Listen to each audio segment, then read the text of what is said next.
Hey everyone, I'm Caitlin in Boston. I'm a writer and really excited to read one of my mental health poems today.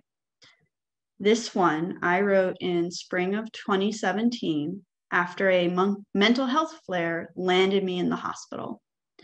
It's called This Is How My World Ends. I have to thank T.S. Eliot for the inspiration with the end of his poem, The Hollow Men. This is how my world ends, not with a bang. The first time my world ended was a volcano with hot, sudden tears of lava, suppressed too long, tunnel vision so bad, the library vanished, people disappeared, until it was just a vinyl couch in the nurse's office, and me still crying, alone. The second time was under the cover of darkness, when I landed in a hole so deep the rope to climb out had disappeared in shadow. Days passed, yet the sunlight refused to extend all the way down. Somehow, with a guardian angel, I crawled back up to the surface, dusted myself off, vowed my world would not end again. It was over a decade before that promise was broken. My world ended with 3 volcanoes erupting simultaneously. Faced with fight or flight, I slowly froze, flared out with a frantic race to avoid lava, hitting rock bottom with a maddening spiral of descent.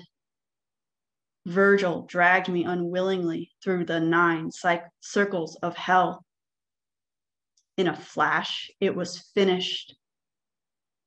Sweet relief, but even in my haze, I knew there would be no guardian angel for me. Only forced air heating, ancient plumbing, echoing conversations. At the bottom of a familiar hole, the rope more frayed, wires crossing with miscommunication. Days blend together, but with a familiar routine of get out of bed, go to groups, show up, shift change. Get out of bed, go to groups, show up, shift change. Get out of bed, go to groups, show up. Clear-headedness returned on its own more than anything. A remarkable recovery meant feeling trapped became the norm. Dreaming of escape. The outside courtyard in winter did little to satisfy my craving of fresh air. I knew why the caged bird sang. Leave, only knowing a slow, steady climb, dealing with the fallout, suffocating ash, remembering when my world almost ended, but with a whimper. So I was diagnosed with a mental illness 15 years ago. I was 17 and felt isolated and vulnerable. There was this stigma I couldn't talk about with my friends. Writing definitely helps. I've written a handful of mental health poems, but this is my first time sharing one of them to a large group. Now I can tell the stigma has diminished some for those with mental illness. There's more awareness now than when I was in high school. But I'm done waiting for the stigma to reduce on its own. I want to take more of an active role in eliminating it. I have been lucky to work with NAMI Mass with their In Our Own Voice program, where I share my lived experience with mental illness. And I know it's made a huge difference for myself.